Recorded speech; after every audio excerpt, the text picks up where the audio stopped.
Bonita Club. Our meeting tonight is focusing on having candidates that are running for positions in the November election come and talk with you and have you be able to hear what their platforms are and also to ask some questions. So a couple things of housekeeping to start out with. This session will be taped. I don't think we had any objections. We put that out in our meeting notice that if you have objections to being taped, understand that it will be. Everyone will be muted during this session, with the exception of people that are going to be speaking. We have a chat feature, of course, that's standard for Zoom, and we recommend that we urge you to use the chat only for asking questions of the people that are presenting rather than using it as a means to chat between yourselves. Tonight the meeting is a forum style. We have candidates that will be talking to you. We are not doing any endorsements at this meeting. We will be having endorsements at our next meeting, which will be in August. And I will be doing just the introduction and the closing of the meeting. Nadia will be introducing the candidates, and she'll be conducting the interview between the candidates.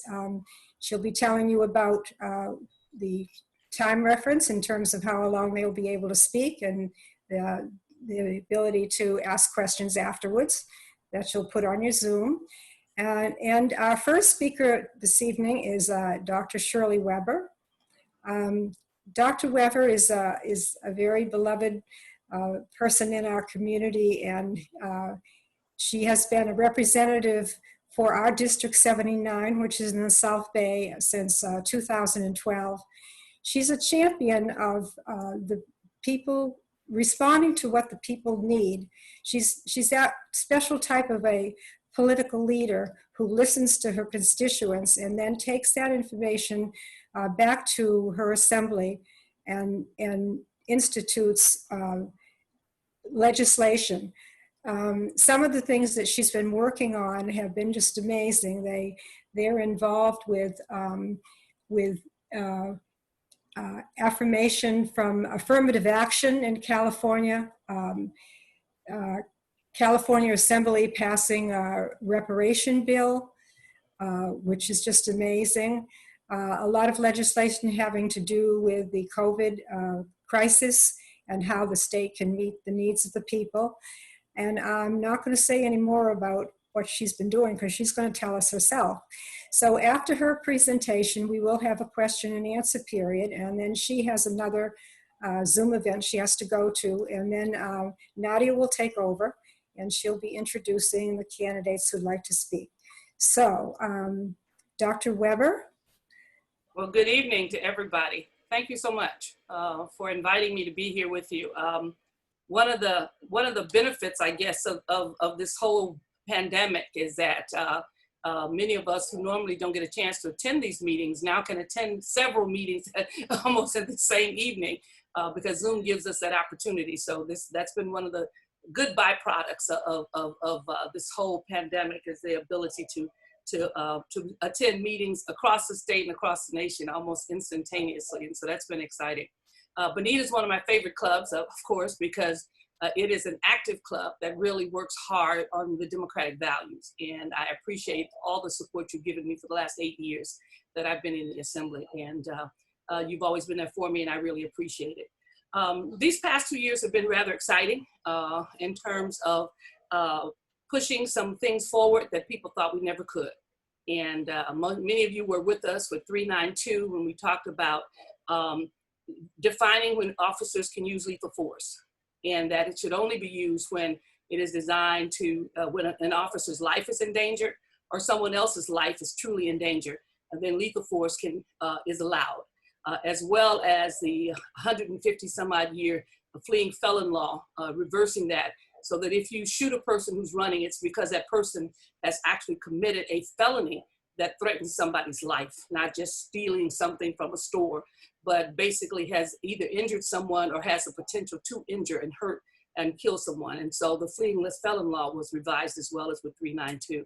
So we were very pleased with that bill. I mean, it took a lot to get that bill passed. Most folks thought it would never get passed because most things that deal at that time with law enforcement and change did not pass and did not get out of any house at that time.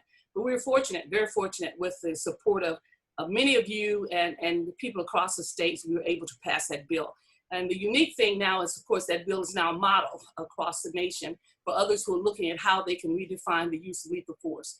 After the George Floyd incident, became very apparent that that things need to happen rather quickly in order to prevent more danger and more harm from happening to individuals that are there. So with that in mind, you know, we moved forward this year, and actually many of the bills that it's kind of interesting, many of the bills that I am currently authoring were basically done before the pandemic and done before Floyd. They were actually introduced in January. So it's kind of most folks thought these were response to what was happening across the nation, but they weren't. They were just response to the conditions that I saw and others saw and members of various caucuses saw that we needed to address. The number one was, of course, reversing Prop 209. Most of us remember Prop 209 in terms of the anti-affirmative action law that took place that really reversed any opportunity we had to address the issues of inequity. You know, we were not, as a result of Prop 209, we've not been able to offer programs or recruitment effort of women in the area of math and science. We've also seen a tremendous decline in contracting among women and minorities. In the 90s, San Diego had probably about close to in a year from 30 to 40% of all of its contracts went to women, minority, the disabled, and veterans, particularly in the area of construction. When I was on the COC in the year 2000, that number was 1.5%. It had dropped all the way from 30 and 40% down to 1.5%, and that covered all women, all minorities, all those veterans and disabled individuals. And so we were in a situation where 98-point-some% of all of our contracts were going to white men in San Diego. And that's not just San Diego, it was also true in LA. LA now has about 2% of its contracts going to women, 2% of its contracts, city contracts going to Latinos, and less than 1% going to African Americans. So that the whole issue of trying to create an equal society in an environment that's always unequal was impossible. So we took on the battle of Prop 209 this year with ACA 5, which is to put an initiative on the ballot. It was a very difficult challenge because it requires 2/3 vote in both houses. And most folks felt like we would never accomplish that we couldn't get it done. But nonetheless, we pushed forward, and we needed 54 votes in the Assembly. We got 60. We needed 24 votes, 27 votes. That's 27 votes in the Senate, and we got 30. So the bill got out of both houses in good condition, and it's now on the ballot as Proposition 16. So we're in the process now there's a committee that's organizing, preparing for the ballot. We've gotten a tremendous amount of support. They're actively raising millions of dollars to put this initiative forward to make sure that it focuses on the right issues that are there. So we were able to pass ACA 5, and now it's Prop 16 on the ballot to reverse from the Prop 209. California was only one of 8 states that basically eliminated affirmative action in its state. And as a result, women and minorities lost over $1.1 billion a year in contracts that they did not receive as a result of that. So we're working hard to get that proposition passed. The unique thing is that we've gotten this endorsement of the UC Regents, the CSU universities, the community colleges, and all of those institutions, as well as the the statewide Women's Business Association and a host of other organizations. That over 250 organizations are supporting that initiative on the ballot. So we're excited about that. Just a lot of things happen. You mentioned reparations. We did have passed the reparations bill. It will form a commission to begin to look at California's role in enslavement. Most of us don't believe it had a role, but it did have a role in enslavement. And so we hope to have that initiative that will be on the ballot. And not on the ballot, excuse me, that will be an initiative that will form a commission that will begin to address the issue. So we've got a number of other things. I don't want to take up all the time talking about it because some of you may have some questions. But clearly the issue of the pandemic has been an amazing wake-up call for many of us to realize just how difficult this society is in terms of the poor. The essential workers are oftentimes the poorest folks, and they're the ones being the most affected and infected by the virus. People of color, the number one numbers are with African Americans and Latinos are the number one individuals who are being infected. They have the least amount of health care, the least amount of support, and they have the highest number of deaths at this time. So we see this as a real wake-up call for California with regards to what we must do to try to bridge this gap of poverty that we have. We also see the same thing in our schools as we had to go virtual. A significant number of our communities don't have access to the internet. People don't have adequate equipment. And as a result, we're seeing students who never checked in to their schools since March. And oftentimes those are the kids who are the least performing in poor communities. And so we're looking at a situation where these schools, children may lose up to a year of instruction, which would be most unfortunate because they're often the kids who are already behind. So we're trying to figure out ways in which our community can step in along with the school districts and really try to equalize the situation or to bring some type of additional support into those schools, because to ignore the academic loss that would exist in these communities would be really criminal in many, many ways. So we're working on all those things. And of course, the Floyd issue has once again raised the issue of social justice. The fact that most of us had the unfortunate situation of watching a man killed in front of our eyes as he pleaded for his life, emphasized just how difficult it is for people to get justice in this country, and emphasized what most of us have been saying for years: the over-policing, the overuse of force in certain communities, and the lack of empathy with regards to those that are victims. And so we hope that out of that will come a package of legislation, and people have already banned the carotid restraint in local areas, but we're doing a statewide ban on the carotid restraint. We're also doing a bill that would help make people responsible, that officers have to have a responsibility to stop things that they see and to intervene. And so those kinds of things are also part of some legislation that we're putting forward. So there'll be a packet of material that will be coming forward. We've had to delay going back to the Capitol because obviously the pandemic is raging now in California, and we see infections among members, and that has us greatly concerned as we attempt to legislate. We've tried to do it remotely, and some people claim we can't do it remotely. So there's a big controversy. So one of the items on the ballot this year also will be the permission for people to actually for us to remotely legislate in times of statewide crisis and pandemic. So we'll see if that passes the ballot. But anyway, those are the kinds of things that we're working on. There are a lot of other things, and some of you may have heard some of them. So I'm more than happy to answer questions and to give additional information in areas that people think they'd like to hear about. Thank you, Dr. Weber. That was amazing. And thank you for keeping us up to date on everything. I don't have any questions in the chat so far. I'm sure they'll come through as we go on. I do, however, have some questions that were emailed to us. Are you okay with those? Sure. Perfect. So the first question came from Edie Johnson. Her question is phrased as, my question is, with the ongoing systematic ill treatment of the Black community, would you support eliminating police immunity and a total restructuring of the police responsibilities? That's what we're working on now. And we're working on those issues. We're looking at what they call the Police Officers Bill of Rights, POBOR. And it may not get done this year, but we're definitely looking at it in terms of redefining what law enforcement is supposed to do and redefining their rights, and basically getting to the point where they have the same Bill of Rights that we all have, not additional ones that shield them from criminal prosecution and those kinds of things. So we're working on that right now. Some bills are addressing it in small ways. We're trying to take the responsibility of prosecuting officers out of the hands of the district attorneys, because oftentimes they work hand in hand with law enforcement, and putting it in the hands of the Attorney General. That's one of the bills that's coming forward out of the Black Caucus. So we are working on that right now to begin to really try to figure out those things. We're also, in my conversation with the governor, everybody's talking about they want to defund the police.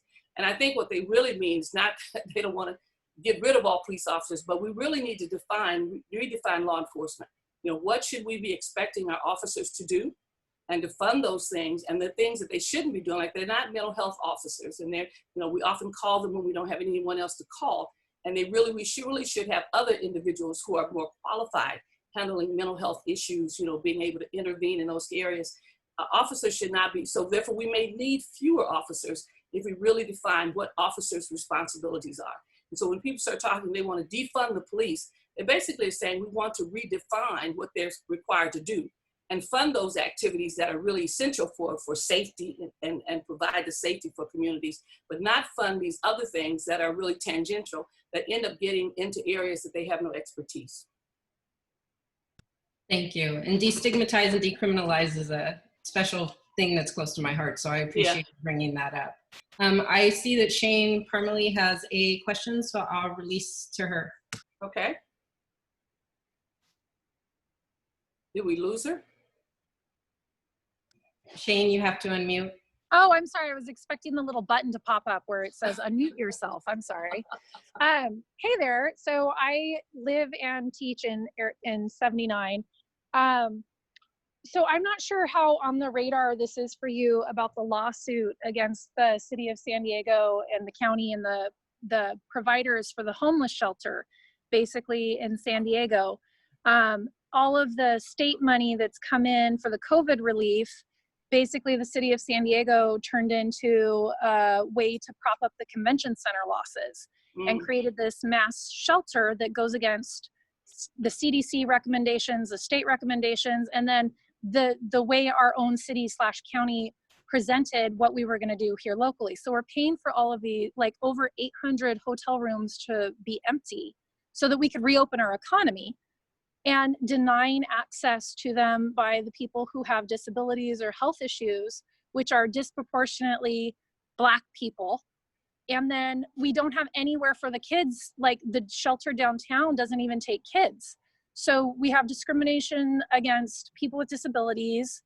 It's also racist discrimination. And then, like, as a teacher, you know, like if a kid can't charge a computer, they can't, like, why are we subjecting our kids to all this crap too? So I didn't know if that lawsuit was on your radar to compel the city of San Diego, which has kind of like taken responsibility for all the shelter issues in the county, because they're getting state money and it just seems like fraud at this point. Where yeah. I'm not as familiar with the lawsuit. I do know that there is a lawsuit. I'm not familiar with all the details of it and how it's operating and how well it's doing. But like most of these, which we've discovered, period, most of the resources that were put in very quickly because of what was happening has not always gone in places that we want. You know, we've been looking clearly at the social service issues at the local level and whether or not there's adequate funding, and they have sometimes overspent in areas where some will say because they're trying to prop up these hotels, or others are saying, well, they didn't anticipate, you know, we anticipated a greater number of individuals needing to be in hotels. I don't know. I know there's an investigation and examination of the resources that we put into that. I would say read the lawsuit because it's very, right. I mean, it's a good read. It's a good read and you're like, holy shit, this is a huge waste of taxpayer dollars and people are suffering because of it. Right, and like I said, I'm familiar with the lawsuit that's there. I haven't read it, but I know that we've got a number of issues with regards to the use of the money that's come into communities, and those oftentimes who are the ones that the money should be targeted for are not receiving it. Whether it's the business money, the money that's been sent to businesses to help pay employees. We'll get a lot of our constituents who never get a dime, and they're the ones with the small businesses. Right. And then you open up and you read, you know, that you know, some famous person who's a billionaire actually got $3 million to prop up his business. That was recently done from one of the rappers that got money for, and he has just made $1 billion worth of profit this past year. So there's been a lot of unfortunate misuse of money. I know that when the PPT thing came out, the federal government, while everybody was arguing about what the Trump was doing, his people were writing documents basically not allowing them to use any affirmative action standards in order to grant the contract. So they suspended all affirmative action requirements, even though they had no rationale for saying that people who were women and people of color could not qualify for these contracts. So they quickly wrote this and said, we're in such a rush, we don't have time to consider equal opportunity and access, so all that's out the window. So the millions and billions of dollars that we put into PPEs and so forth and so on at the federal level did not go in any way, in any equal way to people who were poor and women who could have bid for those contracts, but they basically suspended all of the rules of affirmative action and equal opportunity in contracting for those dollars. So mostly, you know, friends of the president and so forth and so on, who started very quick companies to get money, got a lot of that money. Yeah. So just to go back to the local issue though, it looks like based on the lawsuit, they're spending over $3,000 a person to house them in a mass shelter in the convention center. Right. That would rent an actual house. So gross misuse of funds, just to put that on everyone's radar. Yeah. Thank you. No problem.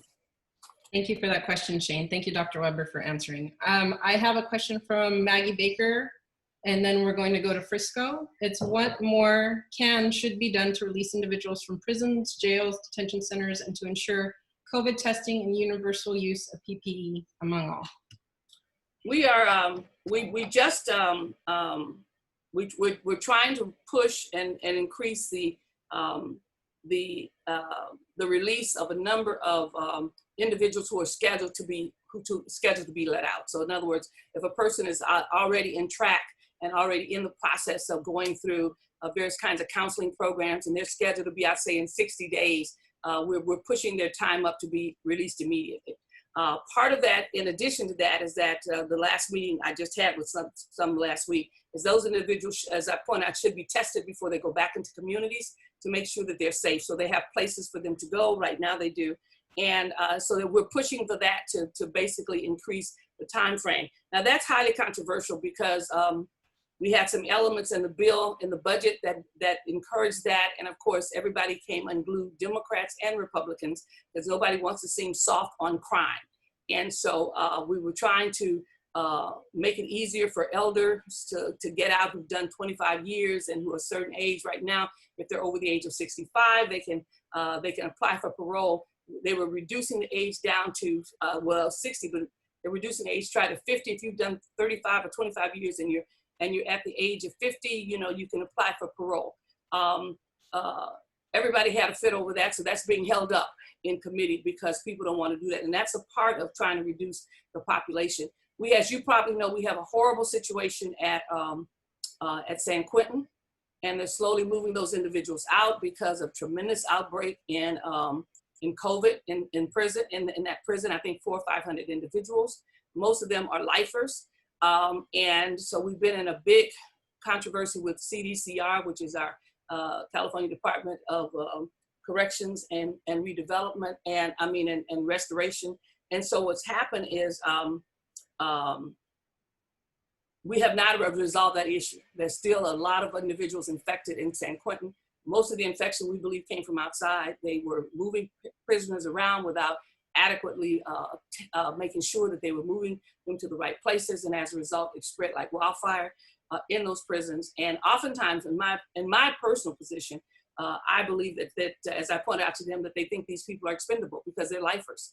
And as a result, you know, if they get sick, they're not adequately distancing them from others and so forth and so on. And so I just, you know, it's just they're expendable people. And so we're working hard to we move them now to a new hospital so that they're not all clustered together, those that are ill, and trying to get a new protocol in there. And we really need a new director of CDCR in terms of a person who really understands and who cares about law enforcement, cares about the prisoners that are in the prisons that are there. So we've had a huge outbreak in San Quentin, and it's unfortunate. It's unfortunate, and we're working on it to try to reverse that and to get a more humane protocol of people being tested and those kinds of things, as well as, most importantly, not just testing the prisoners, but testing the people who work in the prisons. Because, you know, you get a situation and we shut down the prisons at one point, and all of a sudden you get an outbreak, and you wonder, why is it when you shut down and you stop bringing people in and so forth and so on, all of a sudden you have an outbreak? Well, you have people who work there who are going in and out, and they're infected, and they come in and they infect the prisoners. And so we're working to make sure that that doesn't happen and that we get a little bit better control over that. Yes. Thank you, Dr. Weber. Frisco, you have a question? Yes. Hi, Dr. Weber. Hi, how are are you? Doing all right. Good. My question has to do with policing, and I want to know, this came up in the Minnesota incident. If a police officer has shown some aggressive tendencies, then how do we make sure that they are not put back on the street? And if they are fired, how do we make sure they don't get another job doing the same thing? They can go drive for UPS, but not policing. Well, there's a bill that we're working on right now. Number one, they've tried over the years. One of the things that's interesting is that over the years, different individuals have made proposals to rein in our police and to provide some kind of control. And each one of those efforts have failed.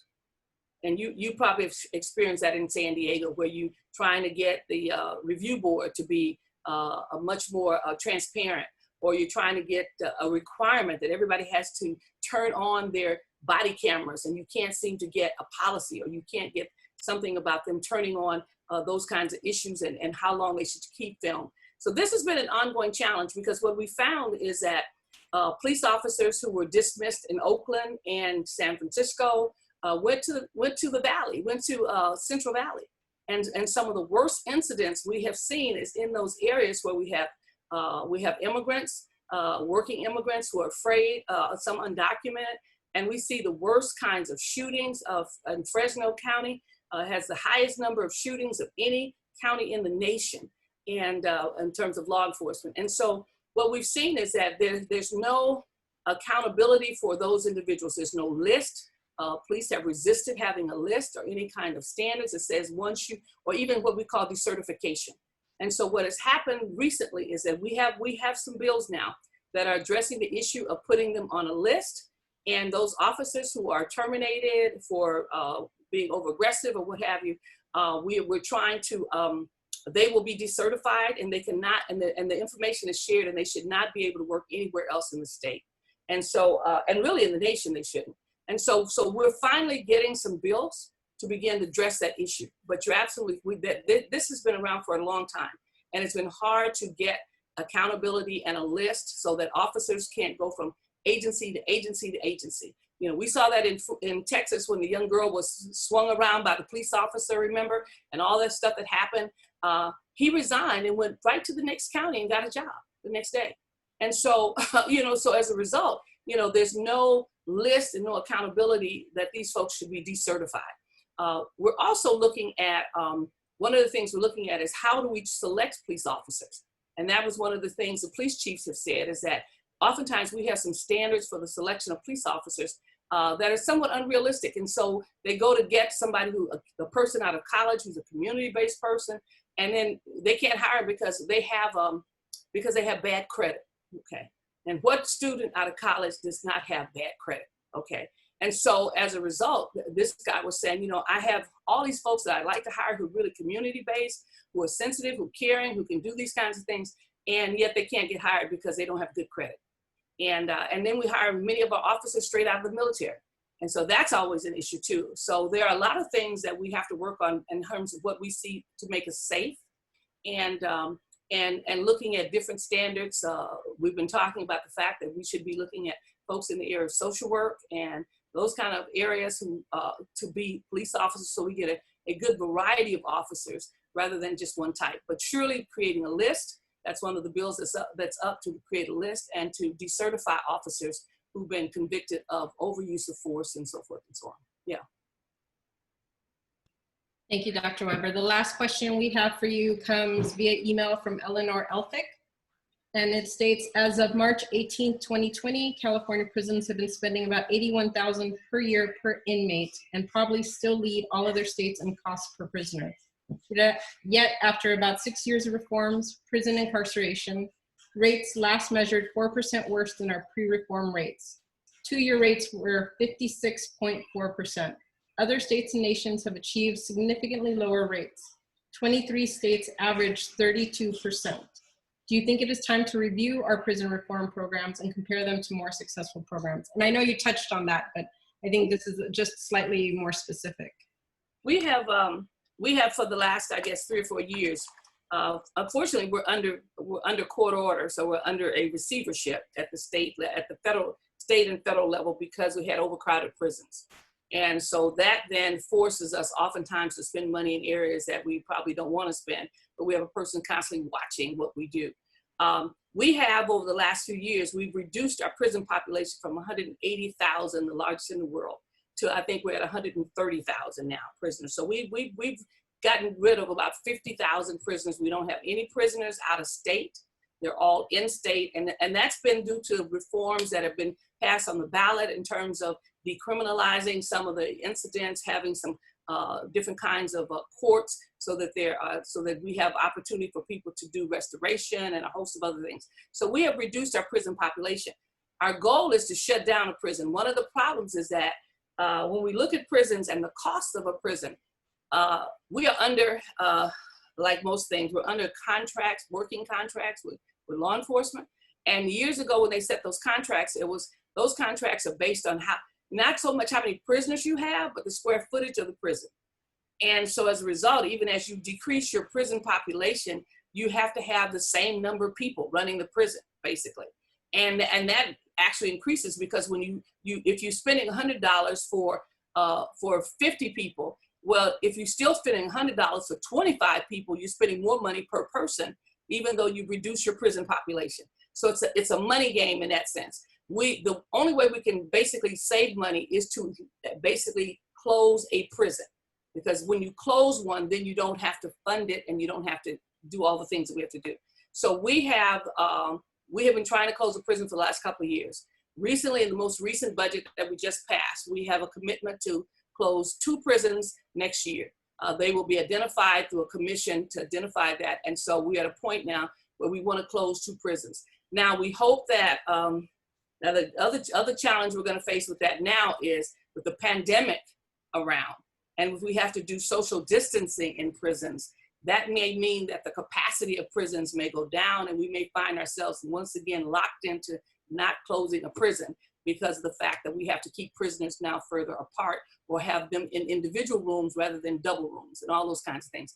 But we are committed to trying to close a prison and committed to trying to reduce the budget that we're spending on prisons because it is a huge expense. And we're not getting what we think we should be getting back from it in terms of reduced recidivism and greater rehabilitation and those kinds of things that need to happen. Yeah. But our goal is, our budget is to close 2 prisons next year. Yeah. Thank you, Dr. Shirley Weber. And of course, we are always so grateful for your time and to come inform your constituents of what's going on and to give it to us in layman terms so that we can better understand it. I appreciate that. Well, thank you guys. I appreciate you so much. I got to get on it. I guess it's a Black Lives Matter Facebook Live event to talk about what's going on. And so I'm going to jump on that in a minute. But listen, thank you guys for the work you do. Really appreciate it.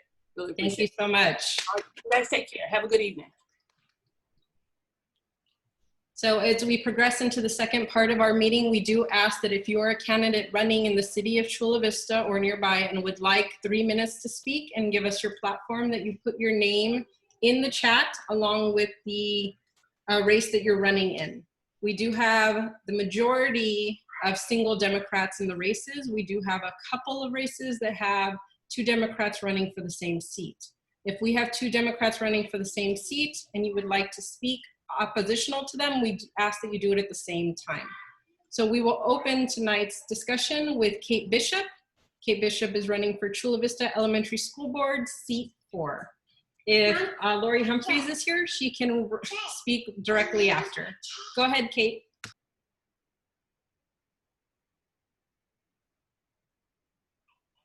Hi, so sorry. Starting to unmute yourself is always a challenge in Zoom, isn't it? Hi, I'm Kate Bishop. Most of you guys already know me because I've been coming to this club for a couple of years now. I love this club so much. More so than any other club that I'm a part of, this club really puts their money where their mouth is. I mean, letting your feet do the walking, doing all of the naturalization ceremonies, registering voters. I love that. Thank you so much to Bonnie and company. I really appreciate being able to be a part of that. I'm running for Chula Vista Elementary School Board, seat 4. Damn. Oh no. Oh, shit. Apparently Lori's having some trouble. Oh, she got it. Great. Anyway, I'm running as I'm a parent and an activist and a Democrat, and I think that all of those values belong on our school board. And I think I'm a great person to represent those values. One of the things that I do most is help amplify other people's voices that are not being heard. I believe in stepping up and stepping back. I want to make sure that the community is represented as well as possible, and I want to make myself available. The thing that I do best in this world is to show up. I let my feet do the walking, and I let that do my talking. So I really believe that we can do wonderful things in our district. I don't want to take up too much of your time tonight because I'm here all the time, and you guys know me. A lot of people have worked with me doing a lot of other things. I've talked to you guys in person, but I'll be back next month. I'm really excited that you guys are going to consider endorsing in my race. And I'd love to talk to you guys more about platform and all that stuff on that evening, but I know we have a full agenda tonight, so I want to make sure that there's room for everybody else. But I'm Kate Bishop, as usual, and I'm running for Chula Vista Elementary School Board Seat 4. Thanks so much, guys. And just for those that know, Chula Vista School District extends all the way through the South Bay and through Bonita. So it is very important who we have on there because they do maintain the budget. The budget next year will, of course, be an important topic based off the COVID-related symptoms. So we want to make sure that we're aware and voting in those races. We do want to remind everyone, too, that Kate's a seat, and I believe seat 2 in the Chula Vista School District, we will be voting for endorsements. We will not be voting for endorsements on anything that the county has already decided. That has already been decided by our board. So Lori Humphrey, I believe, is her counter. Lori, if you want to speak, if not, that's okay as well.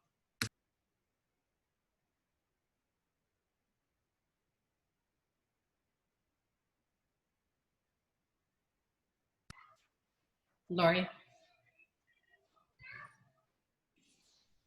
Maybe she's speaking, but we can't hear her.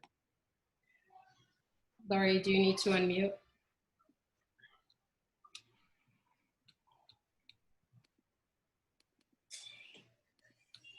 Where's the volume? Damn it.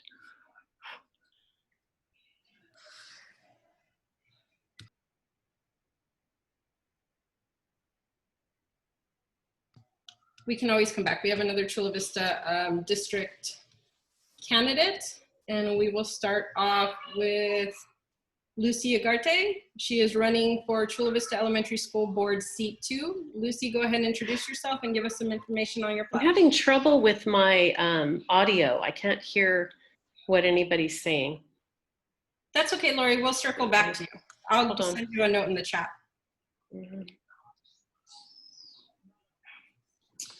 Lucy, go ahead. Hold on. Good evening. I'm Lucy Ugarte, Chula Vista Elementary What's going School on? Board Seat number 2. It's great to be here this evening, and I thank you for this opportunity. I have been an activist in the community of Chula Vista for over 20 years, speaking on Hi, I lost the volume. I'm not sure how to, are you there? I'm sorry about that, Lucy. Lori, Lucy's just gonna give. I'm having difficulties with my computer. That's okay. Do you want us to circle back to you? Are you there?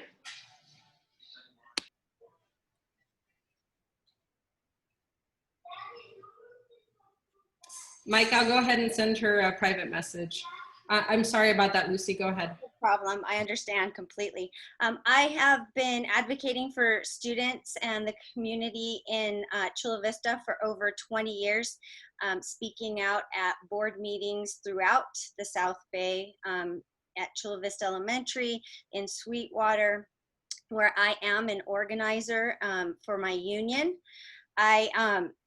I am running because I want to strengthen public education. Chula Vista is a great district. I had 4 students that attended the schools and was quite happy. Can you hear me? Okay, I'm having trouble hearing you guys. Hold on a second. I'm trying to work on my volume here. My computer is Can you hear me though? Yes, Lori, we can hear you. We're Okay, gonna I let can't hear anybody else. Can you check your chat messages? I'm trying to, let's see, hold on. And just go ahead and mute, and we'll take care of you in a second.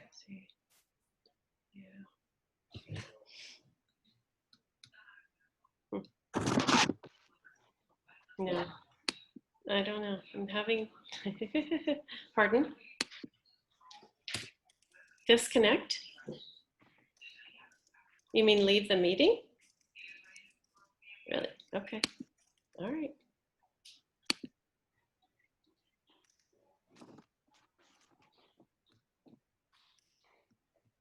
Are we good? Yes, I'm sorry about that, Lucy. Don't worry. This is just like the classroom, so I have a lot of patience for that.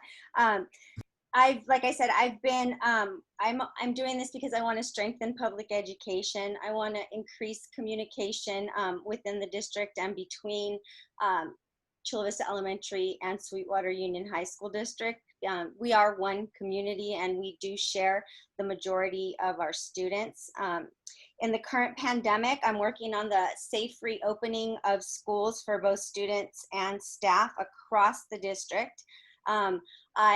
A little bit about myself, I am on a continual learning curve, and I am a lifelong learner. I in the topics of anti-racism, and I'm an ally in the LGBTQ+ community. I do want students to have a voice, and I want to empower students so that they feel like they aren't being dismissed and that they're actually being listened to. My greatest strength as a union rep and organizer is that I am a listener. I do a lot of listening on a daily basis, and I process that, and I make sure that I get back to people and that they feel heard. And I look forward to any support that the club would offer me, and I encourage any questions that you have. Thank you again for the opportunity to speak.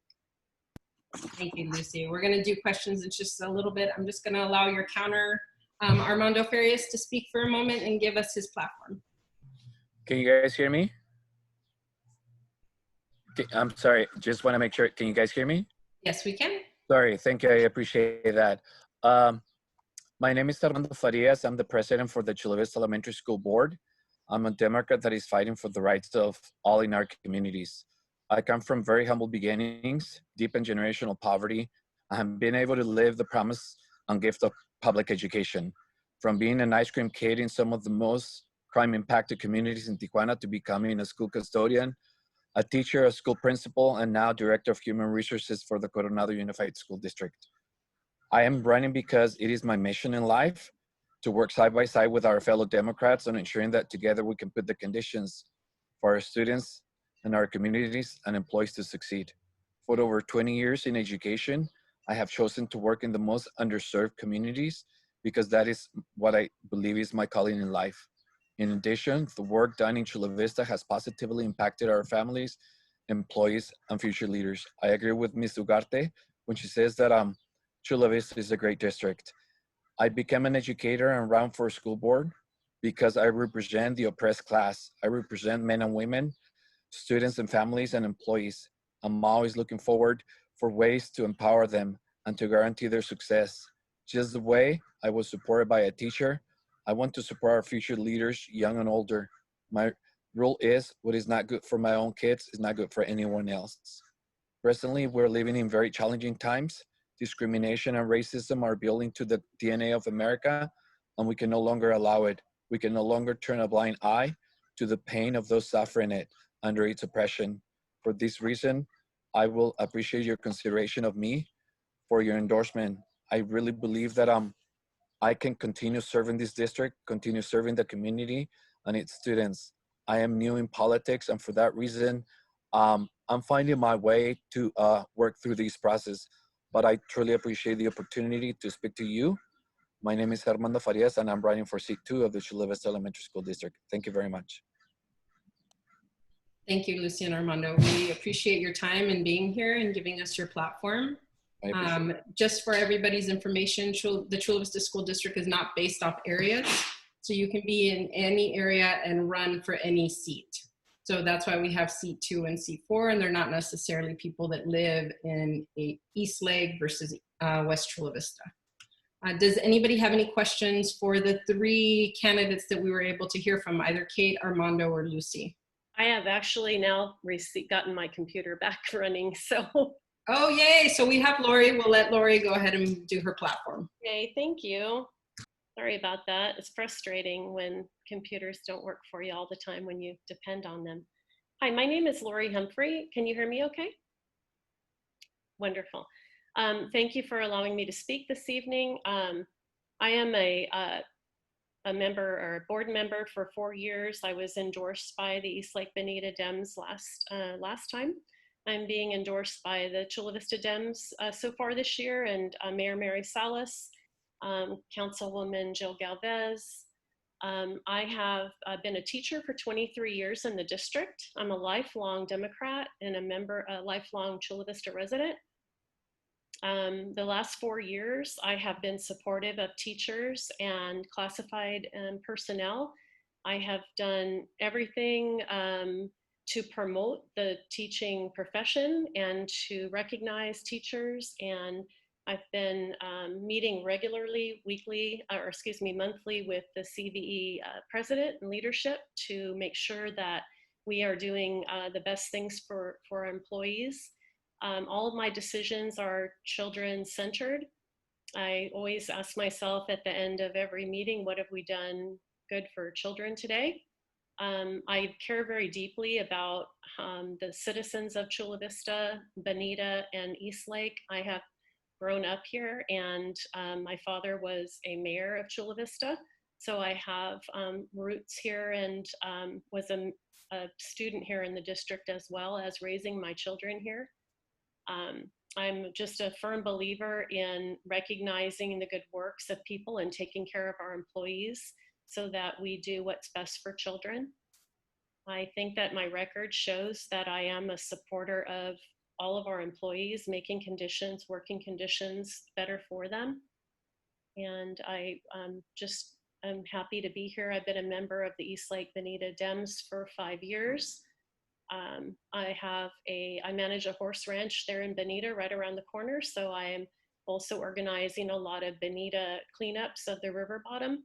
And I'm very active in my community and my church, as well as in the school district. I've been visiting schools. I do about 2 schools a week where I go into the classrooms.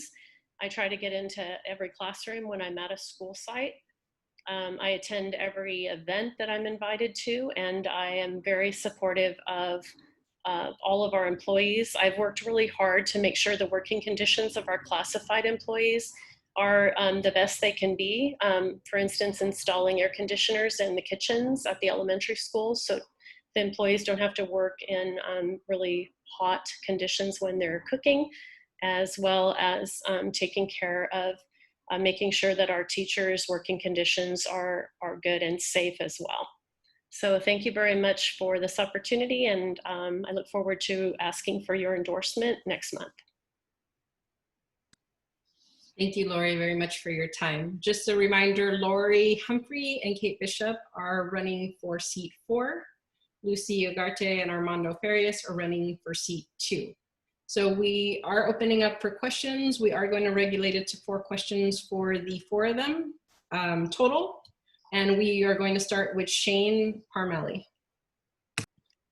Hey there, Shane Parmley. I am a teacher in San Diego Unified, but I live in Bonita. My kids went to Chula Vista Elementary, and currently I'm sponsoring a asylum seeker dad and his daughter, and she is a student in this district, and she's severely disabled. So it's not possible for her to go to school without people being very close to her, because she needs 24-hour care. So my question is, it's kind of like you'll have to differentiate it based on who you are at the moment. So the 2 sitting school board members and the 2 potential school board members who will be deciding reopening school, like, as a parent and a teacher, I'm currently disappointed that I haven't already heard that Chula Vista is going to be distance learning only until January. And I want to hear what your thoughts are on reopening schools so that you're not endangering staff and the students and their families. I can address the question if you don't mind, Ms. Nadia. I want to hear from everybody. Yeah. I'm just, whoever wants to go first, I'm okay. Go ahead, Armando. Is that okay, Nadia? Yes, of course, please. Okay. That's a really good question, Shane. I grew up with a brother who was handicapped all his life. He was blind. He was paralyzed. So I believe that I can really connect with what you're stating right now. When I heard that the conversation on the thought exchange and the brain trust was not going well with the way we were doing it here in Chula Vista, I heard from Ms. Susan Scala and from Rosie Martinez, who is the president and the vice president of the Teachers Union. I recommended that we form a task force in which we will put together a group of teachers, classified, community members, and nurses to really work within that task force in committees to create a plan in which we take a look not only at the academics, but also at the safety of our students, the entrances, the exits, how we were going to support them, the online learning, the in-person learning, and a hybrid model. I believe that even though some of us have been in education for many years, the teachers who are in the trenches right now, who have been in the trenches lately, have a clear understanding of what needs to be done. We need to make sure that our kids who have special needs are well served, just like anybody else, including the teachers that are classified. For that reason, I believe that we just had a task force, our first task force meeting yesterday. We're gonna have another one tomorrow. I believe that putting that decision-making through the power of the collective on all stakeholders, making sure that we make decisions, and we also have community members, families, indeed, we will come up with a plan that serves every single one of our students and our stakeholders. Thank you. Thank you, Armando. I appreciate that. Absolutely, thank you. Lucy? Part of the work that I've been doing this break has been to work with all of the union leadership in the South Bay, the counseling units, the teaching units, in ensuring that, my motto personally is always safety first. I'm a person of action. So it's not just about making sure that we have the proper reopening plan, but following through with it. And if necessary, making sure that it's a flexible enough plan so that if we have to pull back, which is very likely, we can make sure that that is done in a very efficient and safe way for students. Because again, my concern is always the student safety first. It is the safety of the staff members and especially teachers who have quite a few contacts with students and with families of students who have contact with those teachers that have a lot of exposure who may be taking those things home. And Shane, that situation that you're talking about, that is one of our most vulnerable students who would probably be most at risk for this. And so those are the students that need to be taken into consideration first and foremost and be able to be acted upon if something were to happen that we would have to move back to full-time online learning. Speaking with members of the county Office of Education, it is likely that we might be on an online learning platform for longer than what is anticipated. And part of my job is to prepare teachers and to prepare students and to prepare families mentally beforehand to understand that, to make sure that, you know, they understand why we're doing this. And again, it's for safety first, because it's all about people's health and not about making sure that the economy gets opened up as quickly as possible. Thank you. Thank you, Lucy, so much for that. It's good to know where you guys stand and what actions you're going to take within the community in order to get all this done. Lori, your turn. Okay, thank you. Yeah, I want to commend you first off for taking on that challenge and responsibility of that child and their welfare. I also have a disabled nephew, and I am very concerned about the children that are at most risk going back. As Armando said, he did request a task force to be formed, a task force to be formed, and they've met one time. We are hoping that, excuse me. Okay. Sorry, these, my dog wants to chime in. We've all got that barking dog, don't worry. I'm so sorry. We're very concerned about the safety of the students. And, you know, primarily as a parent and having children of my own, I want to make sure that people are comfortable. It's going to be very difficult if parents are scared and are uncomfortable as it is to impose something upon them that that they're not going to be happy or comfortable with. That's why the task force is so important, because we are getting the input of a number of teachers, nurses, community members, and we're looking at the research to move forward. We already did gather data for reopening schools and looked at what other countries were doing. So we've done that, and now we're working with the task force to complete a program which will then be brought before the board. So we're hopeful that within the next week or so, we'll have some kind of a plan in place that has the input of all of the stakeholders, including special education teachers and parents of special needs children and nurses, to find out what's the best way to move forward. I think this is such uncharted territory for all of us. And I know that we're all in looking at this through the same lens. No matter where we come from, we want what's best for the children, and we want what's best for the employees. We can't have teachers who possibly are at risk themselves going into a situation where they're uncomfortable. So there's just a lot to think about. There's a lot to take into consideration, and we're hoping that by the end of this week, or excuse me, next week, with the task force recommendations, that we'll have something in place that makes sense. I don't know that we're going to make everybody happy, but I'm hopeful that we're going to be able to meet the needs of our students and a way that's safe and a way that's going to prevent them from losing any more of their educational experience. And what's also difficult is their socializing, you know, and the fact that they're at homes where we don't even know what's going on there and during the day, and this achievement gap that's forming. So we have a lot of things to take into account.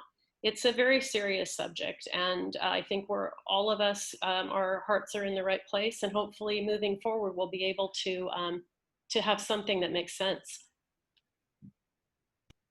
Thank you, Lori. Thank you. Kate? Thank you. It's an amazing question, Shane. I have a child that's on the autism spectrum, and I have a 6-year-old. So trying to teach them from home during the end of the last school year has been a challenge, to be sure. As a parent, I understand the feeling like we need to get back to school, but when it comes down to it, I believe that safety is our first and foremost concern. I feel like we need to be putting a lot more effort into finding safe and good programs where we can do distance learning instead of the ad hoc that we had from the last quarter of the last year. So I just feel like we need to focus more on the distance learning option, because I feel like looking around, you see that things are shutting down. The second wave, if there was ever a slowdown at all, the second wave, I believe, is going to keep us home. And we need to protect our teachers and our students and our staff members. These people are putting themselves in harm's way if there's any kind of, even with a hybrid model, there's been discussion of, hey, we go on Monday and Thursday, and the other track goes Tuesday and Friday. But even with that, your teacher is your vector. So the teacher is interacting with all of these students, even with taking temperatures and using PPE. And by the way, my 6-year-old trying to keep a mask on all day is bananas. So my natural inclination is to try and perfect distance learning and try and give resources to the people in the area that need help with distance learning. And I really commend the district for passing out the laptops and whatnot for the people that need, and the Wi-Fi. That was a great program, and I really commend the district for doing that program, for giving access to people that wouldn't necessarily have access. But I think we really need to look honestly at what this thing is and say, how do we support people at home? Because I don't want a teacher to get sick or take something home to their family. And there's a lot of teachers that I've spoken to who are very scared about that very thing. That's my particular approach. Now, obviously, I want to get input from all the stakeholders, and that's what the Brain Trust is about. But I think that we need to hope for the best, but really put an absolutely good plan in for the worst, which is what we're looking at this point. Thanks so much. Thank you so much, Kate. I appreciate that. We look like we have a hand up. Brenda, did you have a question? Hello, everyone. Brenda Aguirre, she, her, hers, your past president. I miss all of you so much. My question is obviously for all the candidates. I would like to know your position on charter schools. I'll start, if that's all right. Please, Lori, go ahead. Yeah, so I profess to all the values of my democratic background. And one of those is public education. I am a firm believer in public education, and I believe that charter schools take money away from public education. And I am not a fan of charter schools, never have been. My record shows that I have opposed independent charters coming and requesting to join to be sponsored by our district. That being said, we do have 5 district charter schools that are dependent. And one of them is a unionized charter, which is very rare. The teachers last year all requested to join the union. And that was something that was pretty phenomenal. And we were very happy that that was the case. This charter school is Arroyo Vista. So their charter school goes K through 8th grade. And the 7th and 8th grade program there has been very, very successful in that we have about 7,000 parents, according to a recent survey, who would like to see that program expanded. So I was in favor of looking into the possibility of fact-finding to see whether or not it would be possible to put satellite campuses, satellite programs on other campuses throughout the city to allow those parents an opportunity to have their children attend a K through 8 school that was unionized. However, due to our neighboring district, Sweetwater, and their financial crisis, we've decided to put the stop on any fact-finding or any further movement of looking into that possibility, because we don't want to cause any more financial difficulties for them. I can only say that I am only interested in gathering data at the board meeting where this was an issue about changing the charter so that they could investigate the possibility. I did vote yes for that because I am a person who questions and likes to seek information before a decision is made. I have an open mind. I believe that for some children, this is a good fit, not for all. And it is a district charter that is unionized. So we have 4 other district charters in the city, and I would never even entertain the notion of including or expanding those because the teachers are not part of the union there. But that being said, we have decided to stop the issue because of Sweetwater's crisis and not go ahead with it because it would be drawing students away from their school, which would not be good for their teachers or for the district at all. But I am not a fan of charter schools, and I have even voted to send one of our board members to the county to speak out in opposition of a charter school that was appealing our decision to not accept them in our district. So my record shows that I am a public school. I do not believe in charter schools. I am a public school advocate. I was raised in public school, sent my children there, and I was a public school teacher for 23 years. So that my background and my history and my voting history on the board shows that that I'm not a charter school proponent, nor will I. Thank you so much, Lori. I appreciate that. Kate? Sure.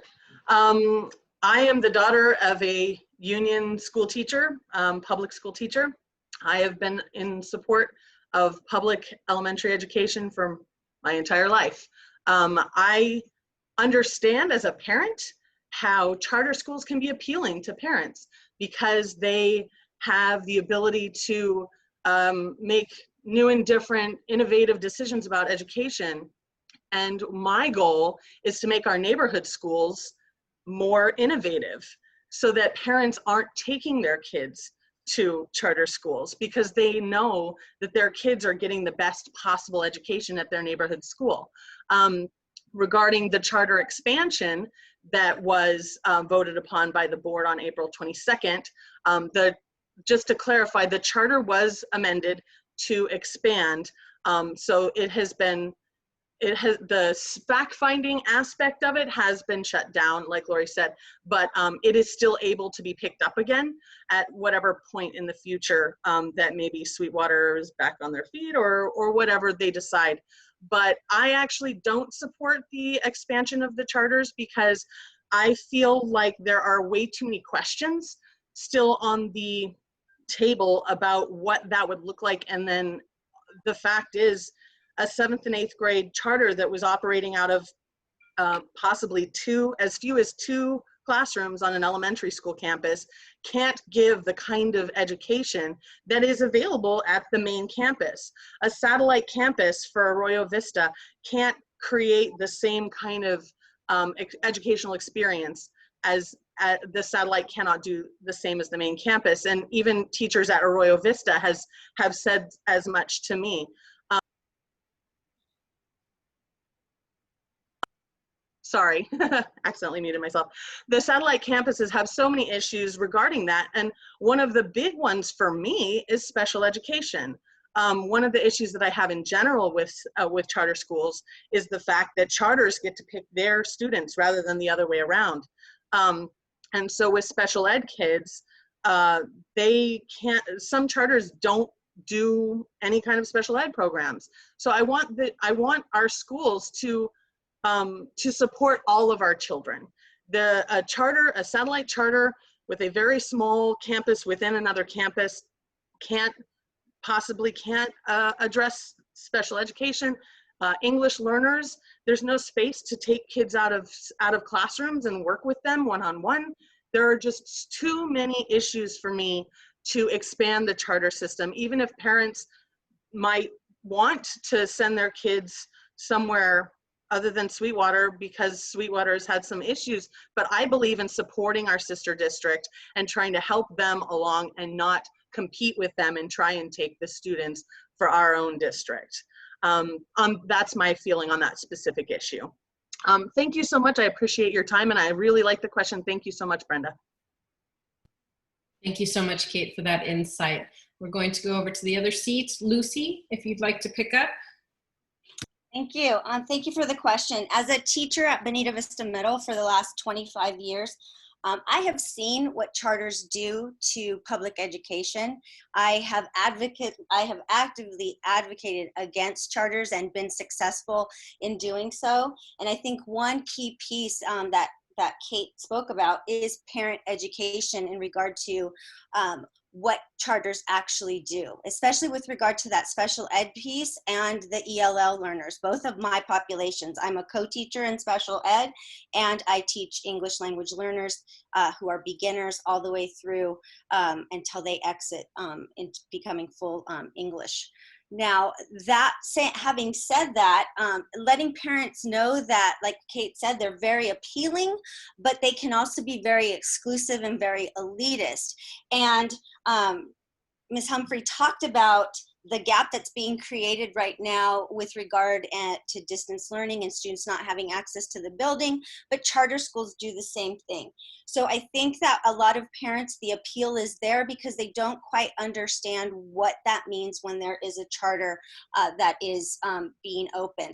And when I say that I've actively advocated against, I would continue to be against charter schools to the point where if they had to go and petition to the state to get their charter, then I would go and I would speak out against it at that level as well, because it does create inequity amongst students who are not allowed in, and it creates an elitist system. My goal is to strengthen public education and to make sure that all students across the board, regardless of race or socioeconomics or any other factor that makes them vulnerable, that they have access to curriculum. And one thing that I think that is pretty apparent after this pandemic is that teachers will be able to have more creative expression in their curriculum, have more accessibility, but more choice in how they teach their classes. And I think that that's going to be a good thing for education overall. So I thank you for the question. I am most definitely opposed to that, and my actions in the community show that I do not support charters. Thank you so much, Lucy. And we will end with Armando. Thank you, Ms. Nadia. We have denied petitions for charter schools at the Chula Vista School Board. And I believe that it is obvious that I am a product of public education, and for that reason, I am for public education. Having said that, I do believe that it is very, very important that we honor the requests and the concerns of our communities. I used to be a vice principal at a TK through 8th school in San Diego Unified. And when I heard that we have had hundreds of families on the waiting list because they're interested in a TK through 8th school environment for their kids, I do believe that is my fiduciary responsibility to listen to them and to honor. Presently, we have over 5,000 families who are interested in a TK through 8th school setting. I believe it is my duty, again, excuse the redundancy, to listen to them. For that reason, I voted to collect data. And I'm gonna repeat that again. It's been stated at that board meeting that we were just collecting data to see how we can honor these families. And just just to be very transparent, I stated that at the beginning that I'm new in politics. My job in life has been to promote and to advocate for the oppressed. Because of that, I voted for that collection of data. Unfortunately, for political reasons, some individuals are stating that I'm all about charter schools. That is not the case. I'm not for charter schools. I'm for families. I'm for students. I'm for people who have been oppressed and have never been heard. That's who I am. I have led, I believe, a life honorably with ethics. Yet, very unfortunately, in my very short career as a politician, this has been used against me when in fact, I was acting in good faith, trying to honor those families who were making those requests. Having said that, we stopped that because we believe that we can work in partnership with our unions and with Sweetwater. I met with Mr. Nicolas Segura and the interim superintendent, Dr. Moises Aguirre, a couple of days ago, and I communicated with them. Let's work together to make sure that we create the conditions for these families to be honored. Again, I have been a vice principal at a TK through 8th school. We have a charter school right now presently within our school district that families are interested. I believe that through the power of the collective, we can work with Sweetwater and with the unions, classified and certificated, and with our families. And we can create those conditions that will honor the needs of our community as an elected official, and not only as an elected official, but as a parent, And as a resident of Chula Vista, I believe that it is my responsibility to listen to them. And for that reason, I made that vote in favor of just collecting data. Thank you again. Nadia, can we say? Thank you so much for your time, Armando. I'm sorry, Nanette. So I just want to update really quick. I think we're going to stop with the questions only because we're going into some time, and we do want to allow the other candidates that are here to speak. We did invite the supervisor position candidates. Unfortunately, both had prior commitments, and we do apologize. We do know that they were expected and anticipated, but hopefully you can look onto Ben Hueso or Nora Vargas's site and get some more information on their platforms and get some more information on what they're doing for the community at this time. We may have Nora at 8, I've just advised, but we also want to give another candidate an opportunity. We have candidate Tiffany Gonzalez. She's running for a seat on the Spring Valley Community Planning Group. Just for your information, the Spring Valley Community Planning Group does fall within the voting section of Bonita. So many of you will have that on your ballot. She's newer to the political arena. She is the veteran, and she is here to speak. Tiffany, go ahead. Thank you, Nadia, very much. All done. She said it all for me. Good to go. Thank you for the time to speak. I appreciate it. My name again is Tiffany Gonzalez. My pronouns are she, her, hers. I do live in the 79th district on the Spring Valley side, and I'm running for the Spring Valley Community Planning Group. This is my first run, so I may be a little brief tonight, but again, I'm excited to share a little about myself and why I'm interested in this position. I'm an Imperial Valley native, born and raised, but I've been here in San Diego County since about 2007. That was my last duty station while in the Navy. Shortly after getting here and having my son, I bought a house in Spring Valley, and I've considered myself very lucky to call this place my home for the last 8 years. I've really grown to appreciate all the nuances of Spring Valley, and not only that, and maybe more importantly, I've come to see myself in every piece of something that needs fixed, or even in all the pieces that are working. Passionate about this community for a lot of reasons. Obviously, this is home. This is where I raise my child. This is where we lay our heads at night. This is where we shop, eat, walk, play, sit through traffic.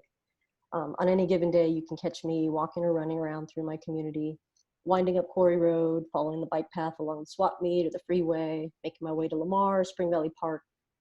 This is where I wander. This is what my eyes and heart see every day. This is home for me and my son, and it's really hard not to care about your home. But I'm also passionate about our youth and families and making sure that our communities have the infrastructure and resources to craft a community where our youth can see value in success and becoming part of the community. I want a Spring Valley that empowers and prepares all of us for what's next. This is a beautiful place to call home, and I believe if just give the right attention to the right places, everyone will recognize that.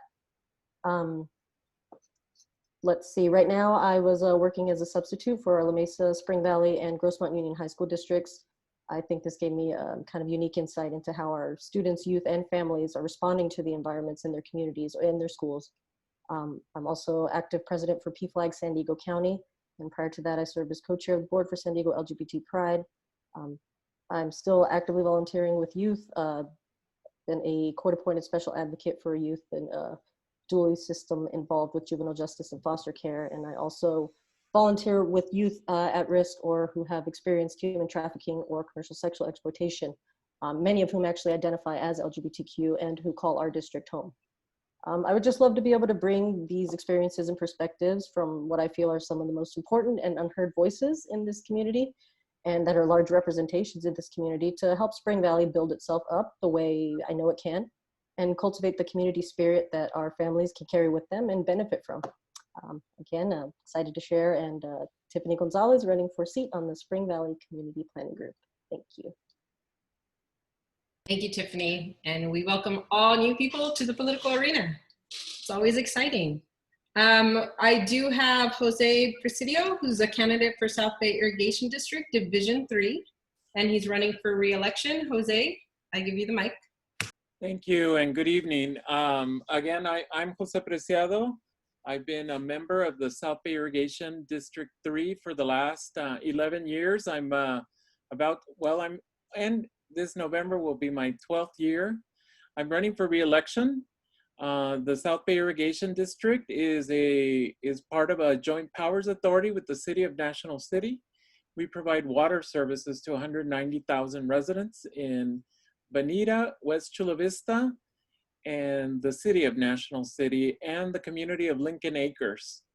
I have served over these years, and in my tenure, I have a track record of voting against water rate increases or voting for very specific water rate increases that address infrastructure needs and capital improvement needs. Most recently, and as part of our COVID activities that, as all of you have experienced, started for us in earnest around March 3rd, we have, number one, we have made sure that every single household that needs their water service operating is turned on. So typically when you don't have the ability to pay your water service, by law, we have to collect and we turn off the services. So everybody's service is turned on right now. We also have created a mechanism so that any individual who has a need to pay over a period of time is able to create a payment process so that they're not without water at any time.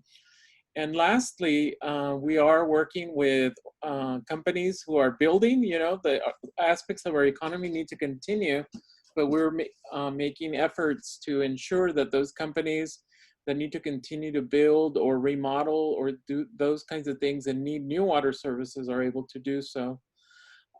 As a member of the South Bay Irrigation District, so I serve on the Sweetwater Authority, which is the actual public agency that provides the water. But as a member of South Bay Irrigation, I'm also the representative on the County Water Authority. And as a member of the County Water Authority, I work to ensure that we have secure and reliable water resources decades into the future. And that is part of creating a vibrant and innovative economy, because many of our industries require water, many of our housing, even though everybody's using less and less water, over the last 30 years, we've decreased in the amount, even though we have more population, we are decreasing the amount of water we use with the many efficiencies that have in fact been brought forth by the County Water Authority, including low flush toilets, etc. I'm very happy to be running for re-election. I serve a very specific area, or I'm elected through a very specific area, and that I represent about 25,000 people, but I am part of a team of 7, and we work together collaboratively representing the various interests of the district to ensure that we have a good product. And I'll end with this. We just adopted a rate structure that will not increase rates for the next 20 months. And we've been able to do so because of the support of our ratepayers to create a rate stabilization fund. That rate stabilization fund is allowing us to not raise rates for the next 20 months. And I just, again, try to contribute to our families that we serve, because in West Chula Vista and in National City, and you'd be surprised, in some parts of Bonita and Lincoln Acres, we have families with fixed incomes or low incomes, and we all need a break during this pandemic. I thank you very much. I used to be a member of Estlake Bonita Dems, but then I became president of some other club that meets on the west side. And so I stopped coming, but I'm doing the rounds as a candidate. Thank you so much, colleagues. Oh, I should tell you, in my regular day, I'm an administrator at San Diego State, but an interesting one. I'm a classified manager. So I've been a member of my union for 22 years. And actually, I have a split appointment. I'm also a faculty member, so I'm a member of CFA and the California Teachers Association. So union strong, folks. Thank you.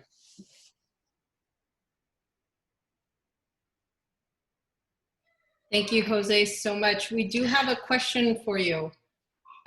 We had a question, since everyone is home using more water working from home, are they thinking about that? I think you kind of touched on that at the end, but. It's very interesting because in our community or the customer classes that we serve, there has not been an increase in water use. And so in fact, when I first got elected in 2008, just to give you some numbers to think about, we used to sell, this is a metric and you might not imagine it, but we used to sell 21,000 acre feet a year of water. And since over the last 12 years, we've reduced about 15 or 18%. And so now we only sell 17,000 acre feet. So what does that mean? Our average customer is using about 88 gallons of water a day, and that's on the high end. Of course, some of our residents who live in larger lots, they water their lawns or they water their fruits or their stuff outside. But for the most part, since the last drought, I think we created a culture in this community of conservation. Some of it is not just a culture, but they actually changed their land from grassy lawns to hardscapes. And so we have not seen a higher draw on our water. In fact, countywide, the trend is that we're 12% down from last year in water sales. And so even though everybody's home, you'd be surprised, we're still selling about the same amount of water. And it may be that your individual bill has increased, but in general, we have not seen the impact yet. That doesn't mean that it's gonna change. This weekend is gonna be very hot. And so folks may be enjoying some time outside of their homes, watering or playing in the pool or whatever activities there are. I hope that answers your question. Thank you. Thank you, Jose. I do have one final question for you from Shane. Shane. Hi, Jose. So this is because I've been wanting to ask this of somebody on a water board for like over 10 years. Oh. I live on half an acre and we have like 8 people at my house. I get billed at the same rate as one person living in a 1-bedroom apartment for the water usage. And I'm not even in your district, I'm in the Sweetwater district. But like, and before that I was in San Diego. And at some point I realized there's no like differentiation based on how many people are actually in the house or how big the house is. And I realized that one time when a friend came over and she was talking about how she and this is 15 years ago, would let her kindergartner play in the water in the bathroom at their house. So I just let her run the faucet for like half an hour. And I was like, you must be renting and not paying your water bill. And she was like, yeah. And I was like, oh, because I would kill my kid. Like, that is expensive. It adds up super fast. And so I didn't know if that is ever like a conversation that has come up on a water board. And I feel like it's probably too difficult to enforce, but like, we have 8 people at our house on half an acre. Why do people with like large families get charged at the same usage rate and penalized for the higher usage compared to a 1-person apartment? I actually have an answer for that. So it's pretty complex. So I probably won't do a good a job as I need to, but I'm happy to meet with you offline to share the information. But this is the basic concept or principle. There is a constitutional amendment to the state of California Constitution called Prop 218.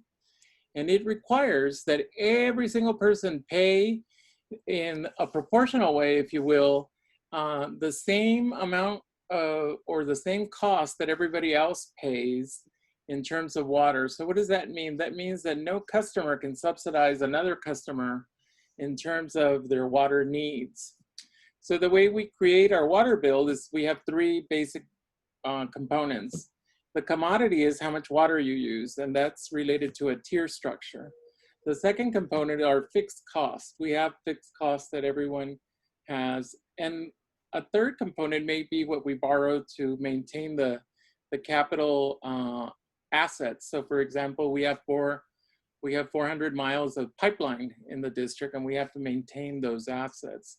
So by law, we have to charge everybody the same. So the way it works is if you have a meter that's like a 3/8 meter, a 2/5 meter, I forget the exact number, you're gonna pay a fixed charge every month called the Readiness to Serve charge. It's about $20 in our district.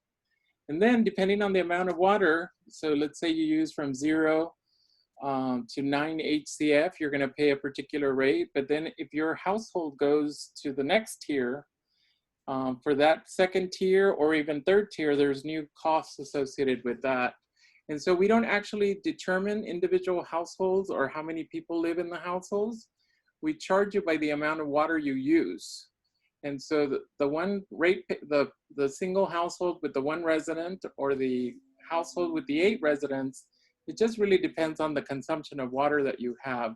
And it is in accordance with the Constitution of the state of California, you are charged the proportional amount that you are responsible for just based on your meter and the amount of water you use. And we don't differentiate by number of residents.